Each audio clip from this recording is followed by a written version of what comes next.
விக்கிரவாண்டி இடைத்தேர்தலில் போட்டியிடும் தேசிய ஜனநாயக கூட்டணி வேட்பாளர் சி அன்புமணியை ஆதரித்து பாஜக மாநில தலைவர் அண்ணாமலை பிரச்சாரம் மேற்கொண்டு வருகிறார். அந்த நேரலை காட்சிகள். தேர்தல்னாவே அட்டூழியம் பண்ணுவாங்க.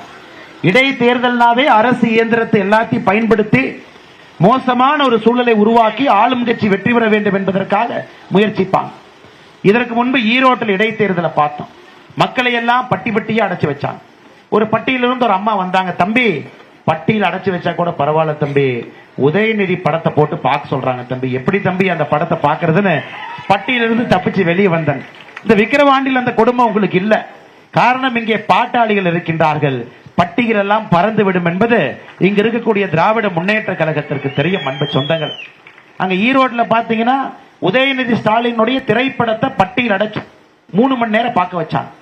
அதுக்கு மக்கள் சொன்னாங்க, அண்ணே இதுக்கு பேசாம நாங்க ஓட்டு போட்டுறோம், படத்தை மட்டும் பார்க்க வைக்க விடாதீங்க. அதனால அன்பு சகோதர சகோதரிகளே, இன்னைக்கு விக்கிரவாண்டியில வேட்டி சேலை எடுத்துக்கொண்டு திராவிட முன்னேற்ற கழகத்தினுடைய நண்பர்கள் வீதி வீதியாக வலம் வர்றாங்க. நேற்று நடந்த பிரம்மாண்டமான பொதுக்கூட்டம், எல்லோரும் வந்திருந்தார்.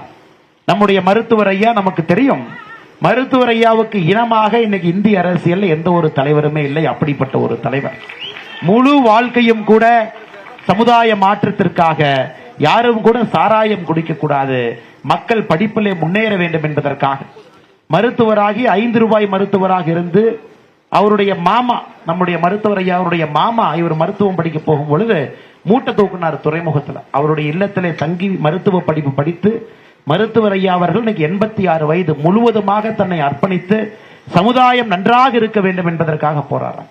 பாருங்க, இந்த வயசுலையும் தினமும் வந்து பிரச்சாரம் பண்றாங்க. விக்கிரவாண்டியில ஒரு தெருவாக ஒரு கிராமமாக போய் இங்க இருக்கக்கூடிய மக்களை எல்லாம் சந்தித்து, நீங்கள் மாம்பழம் சின்னத்திற்கு வாக்களித்து அண்ணன் சி அன்புமணி அவர்களை நீங்கள் வெற்றி பெற செய்ய வேண்டும் என்று எல்லா இடத்துக்கும் மருத்துவர் ஐயா வர்றாங்க.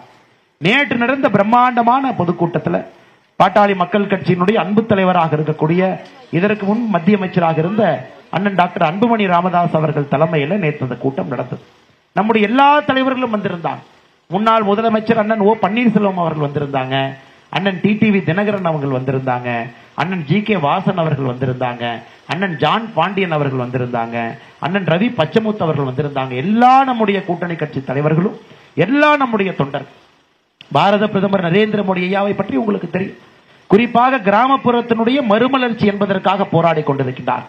கிராமப்புறத்திலே வளர்ச்சி வந்தால் மட்டும்தான் அடுத்த கட்டம் இந்தியா செல்லும் என்று ஐயா நரேந்திர மோடி அவர்கள் சார்பாக அகில இந்திய பிரதிநிதியாக ஐயா பொங்குலெட்டி சுதாகர் ரெட்டி அவங்களை அனுப்பி வச்சிருந்தார்.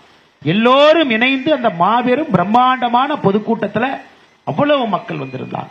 அதை தடுப்பதற்கு திமுக காரங்க என்ன பண்ணாங்க, கூட்டத்துக்கு போகாம இருந்தா 2000 ரூபாய், நீங்க கூட்டத்துக்கு போகாதீங்க. அதையெல்லாம் தடுத்தும் கூட மக்கள் இங்கே ஒரு மௌன புரட்சிக்கு தயாராகி கொண்டிருக்கின்றார்கள். விக்கிரவாண்டியை பொறுத்தவரை மக்கள் ஒரு மௌன புரட்சிக்கு தயாராகி கொண்டிருக்கின்றார். என்ன நடந்தாலும், அரசு இயந்திரத்தை எவ்வளவு தவறாக பயன்படுத்தினாலும் கூட இந்த முறை எங்களுடைய வாக்கு தேசிய ஜனநாயக கூட்டணி, அதன் சார்பாக நிற்கக்கூடிய பாட்டாளி மக்கள் கட்சி, மாம்பழம் சின்னம், அண்ணன் சி அன்புமணி அவர்களுக்கு தான் ஓட்டு போட போறோம். காரணங்க, திமுக அமைச்சர்கள்லாம் இந்த மலைக்கு முன்னாடி பாத்தீங்கன்னா இந்த புத்தி செல்வர் மலைக்கு முன்னாடி மழை வந்தோடனே அது கீழே விழுந்து செத்து போயிடும் ஈசல். இன்னைக்கு திமுக அமைச்சர்கள்லாம் இந்த மலைக்கு, இந்த மழையின் போது வரக்கூடிய ஈசலை போல, இந்த இடைத்தேர்தலுக்கு ஈசலை போல சுத்திட்டு இருக்கிறாங்க. அதற்கப்புறம் இந்த 13 அமைச்சர்களை போய் பார்த்தா என்ன சொல்லுவாங்க, உங்களைய பொன்முடி என்ன வீட்டுக்கு போய் நீங்க குறை சொன்னா என்ன சொல்லுவாங்க, சகோதரியாக இருந்தா தாய்மாரா இருந்தா என்ன சொல்லுவாங்க, ஓசி அப்படிம்பார் இல்லைங்களா. ஓசி பஸ்ல தானே போறீங்க, ஓசி பொன்முடி சொல்லுவார். இதெல்லாம் இடைத்தேர்தலுக்கு அப்புறம் நமக்கு கிடைக்கக்கூடிய மரியாதை. ஒருவேளை KKSSR ராமச்சந்திரன் போய் பாத்தீங்கன்னா மனு கொடுத்தீங்கன்னா அதே மனுவை வாங்கி மடிச்சு உங்க தலையில டம்முன்னு அடிப்பார் அவர். இன்னொரு அமைச்சர் வந்து நீ எஸ்சி தானே, அதனாலதான் உனக்கு இந்த பதவி கொடுத்த. நம்முடைய விக்கிரவாண்டி இடைத்தேர்தலில் போட்டியிடக்கூடிய கூட்டணி கட்சி வேட்பாளருக்கு ஆதரவாக தமிழக பாஜக தலைவர் அண்ணாமலை பிரச்சாரம் மேற்கொண்டார். அந்த காட்சிகளை பார்த்தோம்.